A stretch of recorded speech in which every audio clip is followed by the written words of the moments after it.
senhora acredita na justiça de Deus? Lógico. Olha, eu acho que não dá para duvidar, não. Acredito. Não. Por que não? Porque eu sou agnóstica. O agnóstico, ele acredita no poder do ser humano. Com certeza. Começa agora o programa Transição, a visão espírita para um novo tempo. O tema de hoje, mortes coletivas e a justiça divina. E para comentar, para nos ensinar, para podermos refletir sobre esse assunto, duas pessoas muito queridas, Sueli Caldas e José Maria. Muito obrigada pela presença de vocês. Obrigado a você. E a primeira pergunta que eu já digo é que muitas pessoas dizem que essas mortes coletivas são culpa de Deus. Outros tantos dizem que Deus não tem nada a ver com isso. Como entender as mortes coletivas? É toda uma explicação bastante longa, bastante profunda, porque nós precisamos entender a mecânica da justiça divina. Nós não podemos admitir, nem sequer pensar que Deus é injusto.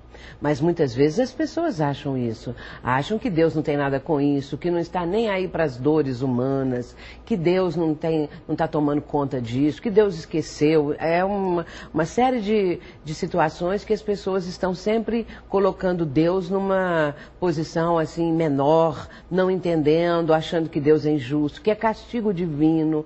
Eu ouço pessoas dizerem que quando acontece um desastre qualquer, aonde muitas pessoas falecem, muitas pessoas morrem, outras vítimas ficam feridas, né? Que isso seria Deus que abateu com o seu ódio ou com a sua vingança. Isso é diminuir Deus. Nós jamais podemos pensar que Deus é injusto, porque senão cai por terra toda e qualquer noção acerca do Criador. O Espiritismo mostra que Deus é perfeito. Claro, não podia ser de outra maneira. Que Deus é soberanamente justo e bom. E nesse caso, quando acontece alguma coisa na nossa vida, não foi Deus que programou isso, que quer que seus filhos fiquem sofrendo. O nosso destino é a felicidade. Entretanto, nós mesmos, através das nossas reencarnações sucessivas, que cometemos erros e que atraímos para nós as leis divinas. Nós temos que lembrar que Deus instituiu as leis. Deus é eterno e as leis também são eternas, regem o universo. Quando o ser humano caminha de encontro às leis, quando ele está contrário às leis divinas, aí sim vem a resposta da lei, que é uma coisa que ocorre, vamos dizer, automaticamente. No Livro dos Espíritos, de Allan Kardec, nós vamos encontrar uma parte, a terceira parte, no qual ele vai abordar a questão das leis morais. E Kardec faz a pergunta aos espíritos superiores. E eles dizem que o homem só é infeliz quando ele se afasta das leis divinas. Se nós nos afastamos das leis criadas por Deus, é claro que virá a resposta em consequência dos nossos atos. Nós podemos ter uma ideia disso observando a questão do momento que o planeta está vivendo. O ser humano tanto tem agredido o planeta, tanto tem devastado as suas reservas naturais, que a resposta veio imediata. São leis naturais. Então o que acontece? O ar fica poluído, os rios estão poluídos, há ameaça de faltar água no planeta. Isso é consequência dos atos humanos, o nosso livre-arbítrio. Portanto, quando ocorrem essas mortes coletivas, aquelas pessoas que se reuniram, elas estavam com o mesmo tipo de necessidade de vivenciar aquela situação para se libertarem de um passado. Agora, também a doutrina espírita explica que Deus, na sua magnanimidade, ele vai propiciar, através de espíritos protetores, a suavização daquele momento, a suavização daquela situação que as pessoas estão passando aquela situação extrema, às vezes dolorosa como a explosão de um avião, como o caso da TAM, não é? Ali estão espíritos protetores, porque o Pai do Céu não instituiu para nós a dor, o sofrimento, e sim a felicidade e o amor. Agora, nós é que buscamos, com a nossa insensatez, com a nossa incúria, situações assim tão negativas. E existem aquelas pessoas que na última hora não tomam o avião, e aí às vezes acontece o desastre, porque elas não teriam que passar por isso. Aqueles que não têm que passar por aquela prova, não chegam, não vão, desistem, programam para uma outra época, alguma coisa acontece e a pessoa não vai participar daquela tragédia. Então, não é uma vingança divina, não é um castigo divino, mas nós mesmos que necessitamos nos libertar de um passado de erros, para recomeçar mais adiante, completamente livres daquilo que tanto nos perturbou. Sabe, Delmar, muitas vezes nós ouvimos as pessoas comentarem acerca do acaso, da fatalidade, acerca de coisas dessa natureza. E isso leva-nos a ter uma ideia de Deus, de que Deus faz as coisas de maneira imprevista, de maneira improvisada. Como a Sueli estava comentando, as leis existem e foram instituídas por Deus exatamente para que nós possamos ter a compreensão e entendimento da sua misericórdia, da sua justiça. Então nós poderíamos afirmar com absoluta convicção, pode ser que exista na Terra muitos homens injustos, pode ser que existam na Terra muitas injustiças, do ponto de vista da humanidade, mas não há ninguém injustiçado do ponto de vista da ótica divina, porque Deus, sendo Pai, amoroso, perfeito, bom, misericordioso, todos esses atributos que a Sueli falou, não nos deixaria como filhos à matroca, à mercê de qualquer acontecimento. Esses acontecimentos, muito provavelmente, são decorrentes do nosso livre-arbítrio. Às vezes, nós temos um malveso de falar, mas o que eu fiz a Deus para que Ele me fizesse isto outra vez, para que isto me acontecesse novamente? Teríamos que mudar o teor da pergunta e falarmos assim: Deus, o que é que o Senhor quer que eu aprenda fazendo com que eu passe por essa circunstância novamente? Porque provavelmente ali se encontra embutido um ensinamento divino que nós ainda não lemos. A sabedoria popular diz: Deus escreve certo por linhas tortas. Nós, com toda certeza, dentro da doutrina espírita, podemos falar: Deus escreve certo por linhas certas. A nossa visão da escrita divina é que é torta. Dentro da visão espírita acerca de Deus, ela difere de outras religiões? Claro, difere muito, porque na maioria dos casos as pessoas pensam que Deus condena os seus filhos ao fogo do inferno eterno. Essas pessoas que são condenadas ao fogo do inferno, elas não poderão jamais ter outra chance, outra oportunidade, ficam condenadas e ali vão ficar para toda a eternidade. Então, nós temos que fazer uma análise disso e pensar se Deus é mais injusto que um pai terreno. Nós sabemos, qualquer um de nós sabe, e os que nos estão assistindo também, que os pais amorosos não querem o mal dos seus filhos. Às vezes, filhos que cometem crimes, que cometem erros, os pais perdoam, os pais vão visitar se eles estão nos presídios, os pais estão o tempo todo oferecendo outra oportunidade. Por que Deus não ofereceria? Então, Deus é pior do que qualquer um de nós. E isso é inconcebível, nós não podemos imaginar que o Criador tenha defeitos piores do que nossos como seres humanos. O que nós vemos é que as pessoas projetaram no Criador suas próprias imperfeições. Então, Deus não criou as pessoas à sua imagem e semelhança. Nós é que concebemos Deus à nossa própria semelhança, à nossa própria imagem. O imaginamos como um velhinho de barbas, branca, sentado num trono, quando, na verdade, nós não podemos fazer de Deus uma ideia de uma pessoa. A doutrina espírita, ela veio nos mostrar que a definição de João é a melhor que existe. João Evangelista. Deus é amor. Isso sintetiza tudo, porque nós, pequeninos como somos na escalada evolutiva, nós não temos condições de entender Deus na profundidade, entender Deus de uma outra forma. Porém, o Espiritismo veio desmaterializar, eu digo sempre assim, desmaterializar essa noção de Deus, que Deus é um ser cruel, um ser vingativo, que vai punir os seus filhos por uma falta não eterna, ele vai puni-los com uma falta, com um castigo eterno. Então isso é um contrassenso. Não poderíamos imaginar uma coisa dessa. Sempre ele nos está oferecendo a oportunidade de ressarcirmos nossos erros, de voltarmos para uma outra vida. E à medida que o espírito vai evoluindo, ele vai alcançando aquele estágio que é chamado de espíritos de luz.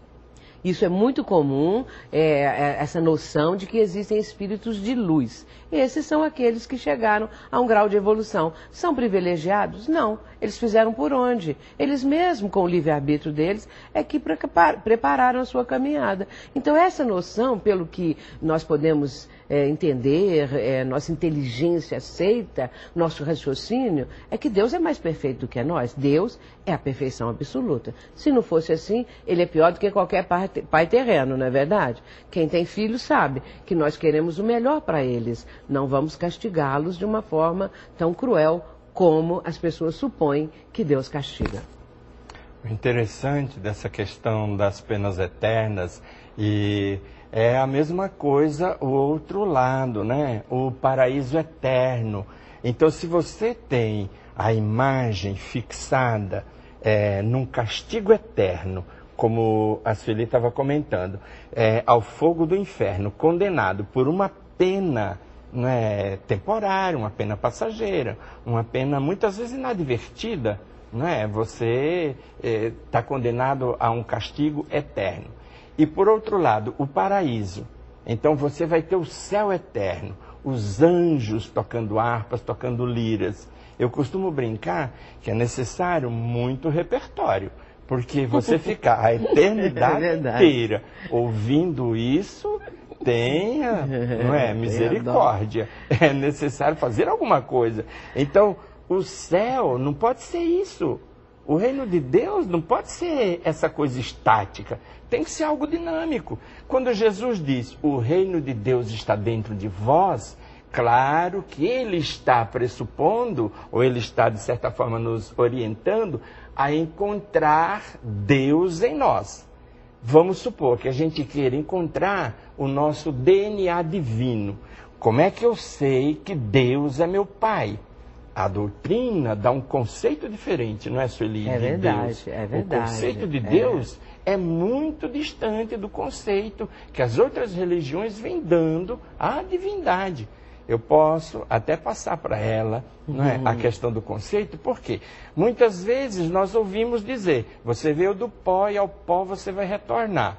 Mas Deus é só um artesão, criador de bonecos, de pó? Não, Deus não pode ser tão pequeno assim, tão insignificante. Deus tem que ser muito mais grandioso, tem que ser muito mais monumental, tem que ser uma coisa. Deus entendeu? Exato. É a definição filosófica, né? Deus é. Pronto. Pois é. Mas aquilo que a doutrina espírita coloca como Deus é a inteligência suprema, causa causal de todas as coisas do universo. Ora, se nós somos filhos de Deus, e Deus é a inteligência suprema, se Deus nos criou à sua imagem e semelhança, nós teremos que desenvolver a nossa inteligência. O DNA de Deus está na nossa inteligência. Só que a inteligência precisa ser usada para o bem. É muito interessante, José Maria, que me ocorreu, posso então emendar aqui um pouquinho, que eu estou lendo um livro agora, esses dias, já estou na parte final, A Linguagem de Deus. E este autor é aquele que presidiu o projeto do genoma humano, não é? Então, nesse caso, ele vai mostrar, embora ele seja de outra religião, mas cristão também, né? A existência de Deus. Então, isso é muito importante, nós entendermos a linguagem de Deus, como ele fala com a humanidade, como ele fala com os seus filhos. Então, é de uma forma compassiva, amorosa e magnânima. Então, qual é a causa do sofrimento humano? Já que Deus é tão justo e tão magnânimo. Para responder essa pergunta, só depois do intervalo, porque agora nós vamos para uma breve pausa e voltamos já com o programa Transição.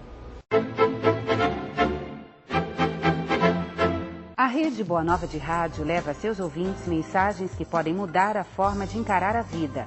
Acesse www.radioboanova.com.br e ouça muito mais. Sintonize a antena parabólica. Em polarização horizontal, frequência 1240, canal de áudio 6.2. Na Grande São Paulo, em 1450M. Em Sorocaba e região, 1080M. Entre na sintonia da Boa Nova.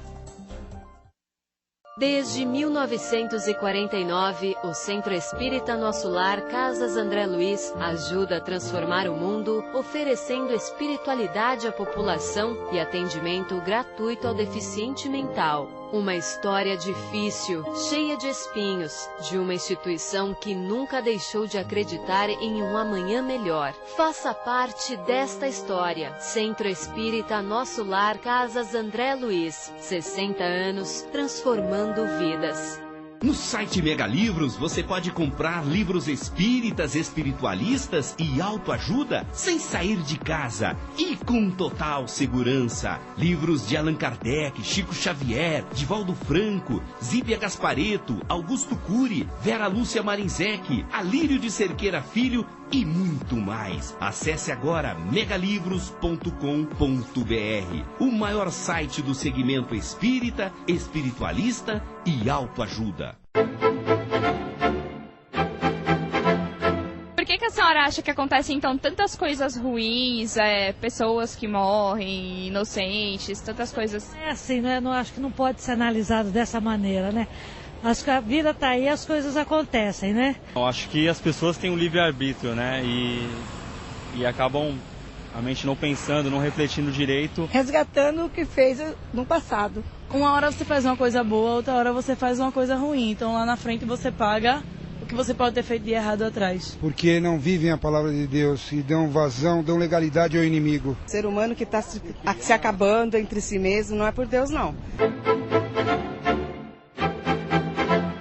Estamos de volta com o programa Transição, a visão espírita para um novo tempo. E hoje o tema, empolgante como sempre, mortes coletivas e a justiça divina.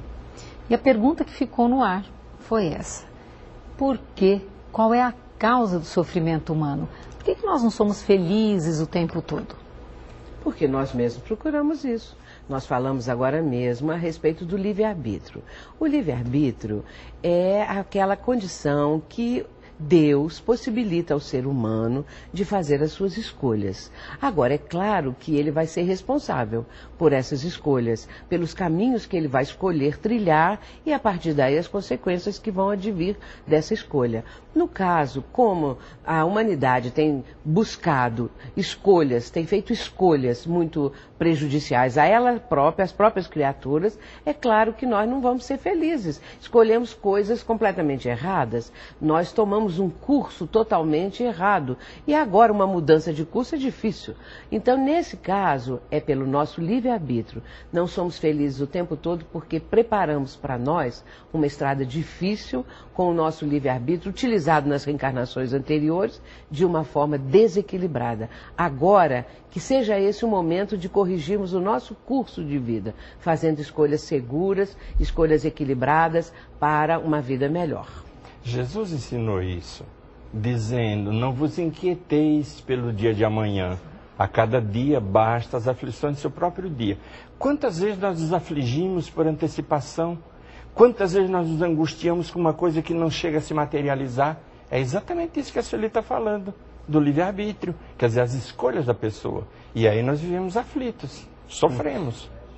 Então, escolhas e possibilidade de mudar as escolhas. Exato. Isso.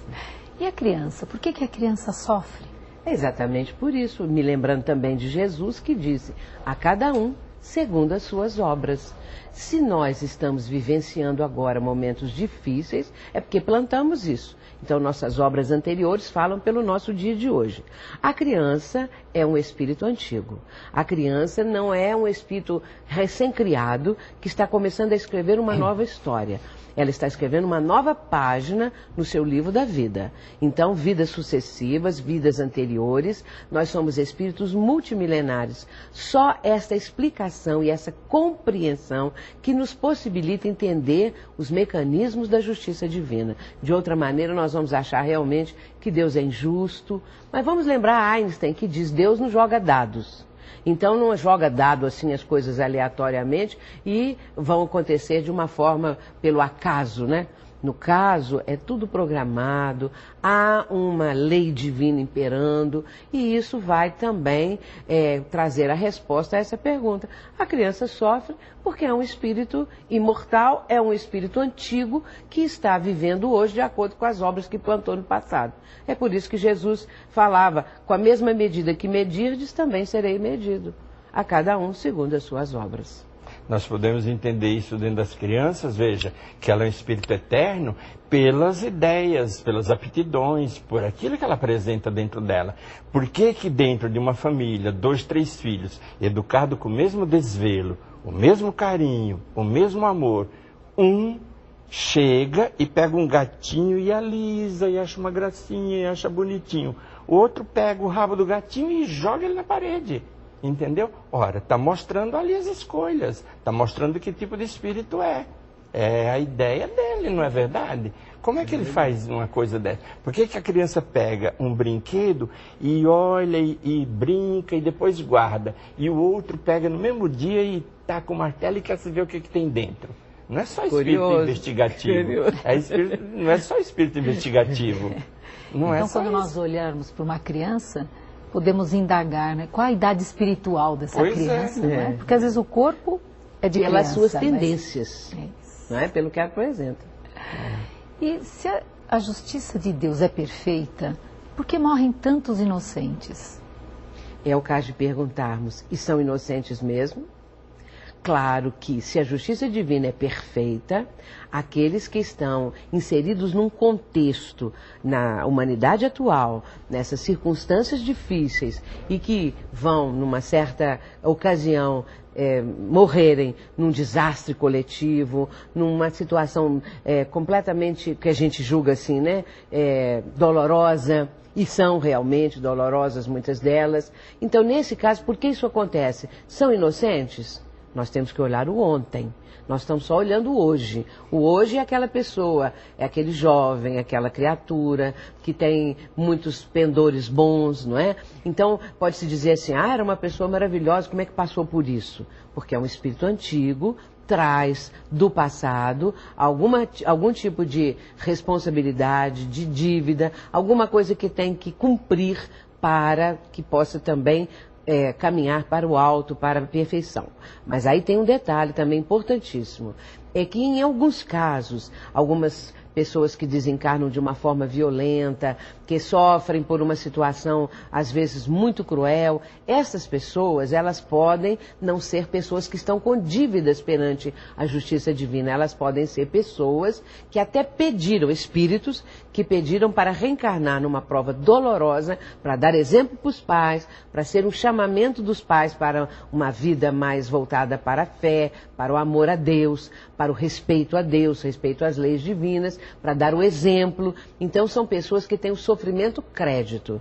Nós vemos isso no cego de nascença, aquela passagem maravilhosa do Evangelho. Sim.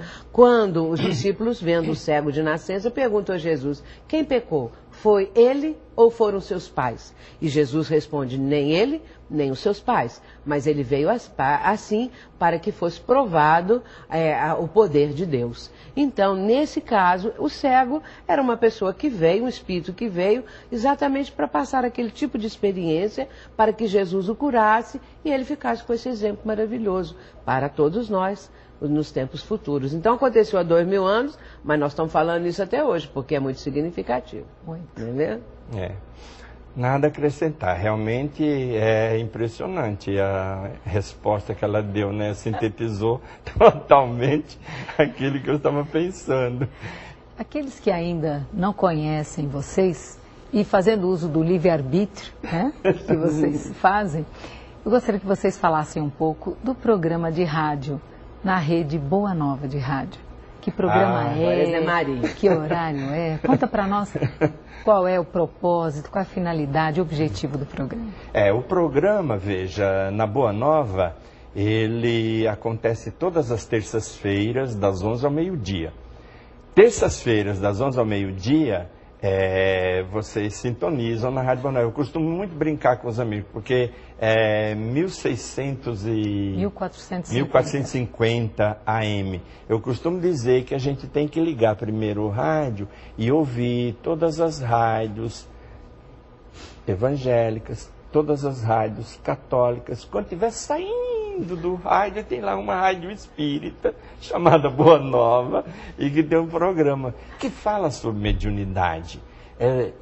O título é exatamente um livro que a nossa irmã Sueli escreveu, Mediunidade, Caminho para Ser Feliz, para tirar a ideia muito divulgada de que mediunidade é uma tortura, de que mediunidade é uma coisa ruim, uma coisa má, que é isso que nós temos tentado tirar em todas as vezes que a gente é convidado a fazer algum programa, falar que a mediunidade é uma coisa muito boa, né? Então, das 11 ao meio-dia. E tem também, pode ligar na internet, www.radioboanova.com.br, e pela parabólica procurar a sintonia lá do canal do Boi, tem lá. Muito bom, então é uma renovada oportunidade, quem quiser continuar ouvindo vocês, né? Continuando o nosso tema das mortes coletivas e as guerras, porque ainda vivemos com tantos pontos de guerra no nosso planeta. O Livro dos Espíritos, Allan Kardec menciona, ele faz essa pergunta, né? Por que ocorrem as guerras? E os espíritos superiores respondem: predominância da natureza animal sobre a natureza espiritual do ser humano. Também egoísmo, orgulho, vaidade, prepotência, preconceito. Nós estamos vendo isso, é o retrato dessas guerras todas que acontecem. Essa atual que nós estamos vendo de uma forma tão dolorosa, como as pessoas estão iludidas, querendo conquistar a paz através da guerra. Gandhi nos deixou o exemplo da não violência, que é um exemplo fantástico que nós temos. Então, ele mostrou que é possível mudar o quadro de um povo que estava ali sofrendo uma subjugação daqueles que os estavam colonizando, para uma outra situação completamente diferente através da não violência.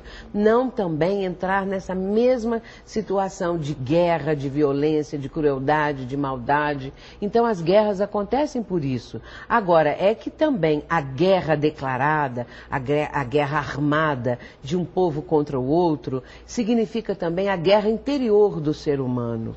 Porque o ser humano ainda vive muito em guerra consigo mesmo. O ser humano revoltado, o ser humano rebelde, o ser humano que não acredita em Deus, que não aceita as leis divinas. Então essa pessoa, uma pessoa assim voltada exclusivamente para atender ao seu egoísmo, para atender à sua prepotência, esses estados negativos todos. Então essa pessoa traz a guerra dentro de si mesma. Para passar isso para o próximo não custa nada. Isso pode acontecer no trânsito. Sim. Uma pessoa pode matar a outra porque o seu carro foi fechado, não é? Então tira um revólver e dá um tiro em alguém. Então, nesse caso, a guerra existe dentro do ser humano. O que nós precisamos fazer é edificar a paz, é pacificar a criatura humana. Jesus falou, né, está lá em João: a minha paz vos deixo, a minha paz vos dou, não vou lá dou como o mundo a dá. Então Jesus está falando isso quando ele está se despedindo dos discípulos, né? Ele está falando, e ali João no capítulo 14, 15, 16, Jesus vai falar o tempo todo da necessidade da paz e do amor. E nós precisamos compreender isso.